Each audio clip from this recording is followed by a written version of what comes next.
市民形象，大家来听。大家好，我是秦碧纯，欢迎再次收看《市民形象》节目。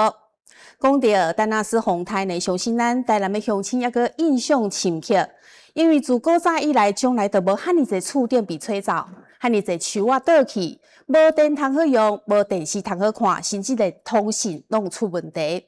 这款的代志，咱是绝对袂当互伊个再来发生。基本上你听起来就是希望说要全区保留，但是如果不可能的话，你感觉讲有啥物方法，敢有法度通好春秋的？无春秋的空间吗？好，安尼你表达你的意见看卖。今日佫若介绍商啊，因为拢无法度顺利吼来完成，所以呢，即马大家拢会感觉讲啊，非常的无彩啦吼。啊，到底是要安怎来发展呢？所以今仔日咱特别邀请到几位贵宾到节目当中，甲咱共同来探讨，希望黄金海岸还个黄金海岸即只船仔厝呢，会当变成咱台南市的骄傲。